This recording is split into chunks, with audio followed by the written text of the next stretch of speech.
Well, hello, my YouTube fellows and gals. So, this is lot 56 in the romance where you get 10 for $2. And this is your first book.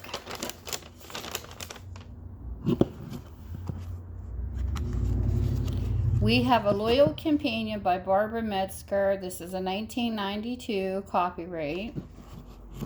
This is what it looks like. This is what it's about. And certainly no proper chaperone fits being to disagree after all. A dog was a true incomparable as far as friendship, loyalty, and protection. And soon lovely Miss Sonia was plucked by her rusticated roots and packed off, dog and all, to London. Perhaps she would find a husband to tame her free-spirited ways and keep her out of trouble. Sonia, however, always had a soft spot for the underdog, and Darius Conover was such a fellow scorned by society for a scandalous deed. Conover was not redeemed even by his heroics in battle until he met Sonia and Fritz, two passionate souls undaunted by even the most odious circumstances and decidedly determined to undo the shackles binding his heart. So here is book 1. Book number 2. This is called Raven by Shana Carrol. It is a 1978 copyright. It's got some writing in it. These are some thicker romances. Named for the bird of the night, she vowed to fly free and soar on the wings of passion. Once she had been Marie Celeste Raven, a shy and lovely free spirit plucked from her Caribbean island home to become the ward of a cruel, scheming English nobleman. But now she was Raven, a fiery temptress whose daring spirit astonished all who sailed the sea, whose sumptuous body excited the lust of powerful men who longed to claim her, to use her, perhaps to kill her, and whose aching woman's heart led her across the elegant ballroom and raging oceans in search of the dashing rebel chieftain who had won her love forever. So this is book number 2, Raven. Book number 3. We have Monte Carlo by Dorothy Daniels. It's a 1981 copyright. That's what it looks like. And this is what it's about. The rich and the reckless. In this, her latest novel, best-selling author Dorothy Daniels weaves a dazzling story of romance and danger set in the golden era of Monte Carlo in the 1890s. A city sizzling in sin and teeming with royalty and high rollers, Monte Carlo, with its last casinos, was a glittering wonderland to young and innocent women like Lydia Bradley. On assignment from her New York newspaper, Lydia was swept up in the perilous, sophisticated ways of the Monte set and fell prey to the lustful advances of the rich and reckless. Soon the stakes became far too high, and Lydia gambled on too much love and flirted with death for the story of a lifetime. So there's book number 3. Book number 4. This is called The Ascent into Hell by Andrew M. Greeley. This is another big, thick book. That's what it looks like. And this is what it's about.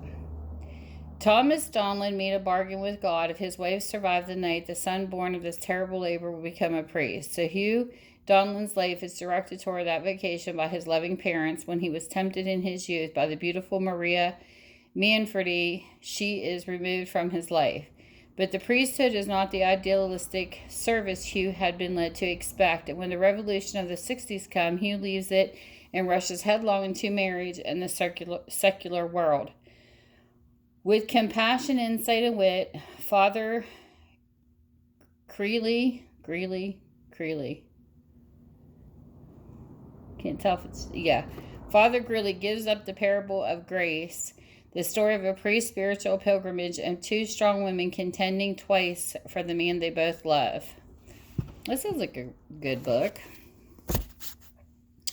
And then book number 5, we have, this is Hearts of Fire by Christina Savage. It's a 1984. Got some writing in it. That's what the book looks like. This is what it's about. She was a tyrant and a lady, a proud raven trusted beauty from a great Philadelphia family divided by war, a family now driven to open conflict by notorious rebel Lucas Jericho, who had challenged Cassie Tryon to love as never before. Dynamic, passionate opponent. Soon they were swept away on a feverish tide until the family tragedy trapped Cassie between her rebel lover and her loyalty to her Tory brother. As a patriot heiress in a Tory-occupied city, Cassie achingly surrendered her dreams of Lucas and his maddening touch. She would live dangerously, love recklessly, and command her father's mighty empire until she could reclaim the pirate prince torn from her arms by a brother's betrayal and the cruelties of war. So there's book number 5. Book number 6. This is A Woman by Design by Frances Kennett. This is a 1987. Put some rating. What the book looks like. And this is what the synopsis is about. There was never a woman like Alice. Daring, defiant, hauntingly beautiful, Alice Hardy rose from a bleak childhood in the wind-swept Irish town of Cork Heights to the international acclaim. With a lust for adventure, she struck out on her own. Defying the conventions of her time, she fashioned bolted material into the miracles, fabulous creations that would become famous as dresses by Alice. There was never a legend like Alice. In the sumptuous salons of a rich and celebrated from London to New York to Paris to Sao Paulo, Alice became the premier couture, a woman whose talent, vision, independent spirit would rise above scandal, a woman who would fight for those she loved and survive the diva's heartbreak. But beneath the colorful and captivating cloak of her glittering success, Alice harbored a secret passion, a searing desire for a man she was forbidden to love. In a magnificent novel that captures the glamour and elegance of a bygone era, Frances Kennett enthralls us with A Woman by Design. So there is book number 6. Book number 7. This is This Loving Promise by Matthew Braun. It is a 1980 copyright. That's what the book looks like. This is what it's about.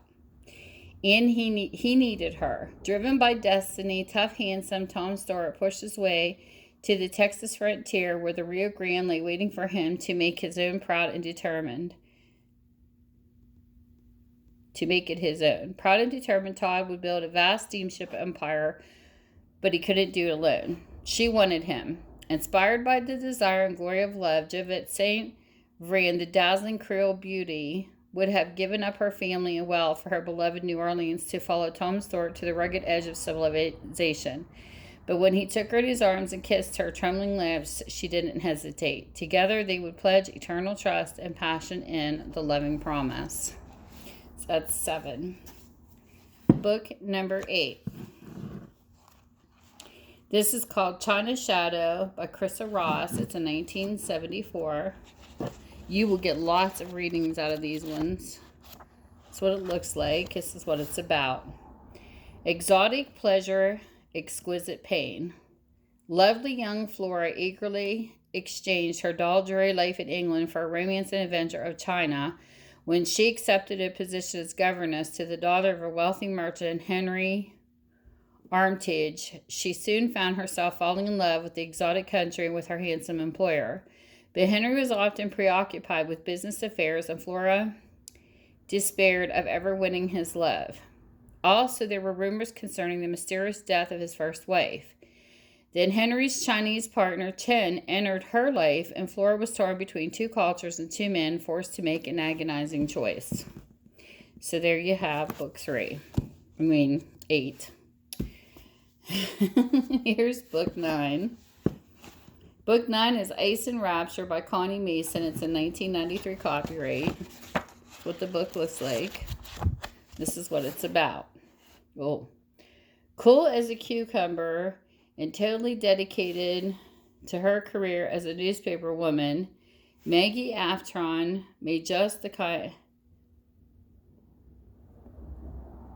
was just the kind of challenge Chase McGarrett enjoyed, especially when he discovered that she had skimpy silk underthings and a simmering sensuality beneath her business-like exterior.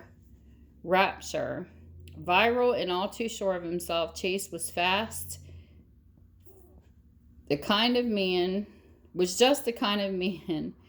Maggie detested, especially when she learned that he had no intention of taking her across the Yukon to report on the Klondike Gold Rush.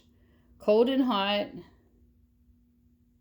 reserved and brash, Maggie and Chase were a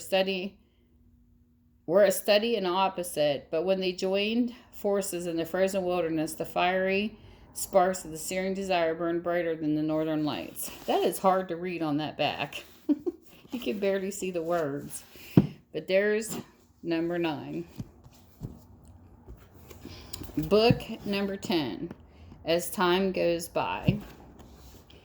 This is by Elaine Bissell. It is a 1983. It's a little mark right there. That's what the book looks like. The little hole right there too, like a hole punch. And it says, one fateful day, 3 women vowed their friendship. They were young, passionate, brave, in an age when love was never more fleeting, friendship never more precious, life never more fragile. In post-war America, surging with hope, they sought love and embraced the future for themselves and their children. From Broadway to Paris to Hollywood, each cherished a vow they would honor all their lives to be forever friends as time goes by. Look at the cover of that, and it looks like a good book. My computer's crashed right now, so I can't do any lives right this second, but I'm trying to get it fixed to let you all know. And if you're interested in this particular set of books, it is lot 56, and you can contact me at tammysmakeuptreats@gmail.com or Minda's Bookstore and more on Facebook. And I can link you a link to my Etsy, and then you check out. But I'll try to be back on my lives because I really miss talking to people in my live streams. But it's going to take a little bit because I had to tear my tower apart, and I'm thinking it's the CPU fan. It's either that or the power supply, and right now I'm just kind of like doing one thing after another because I got certified in computers, so, you know, you just kind of got to do what you got to do.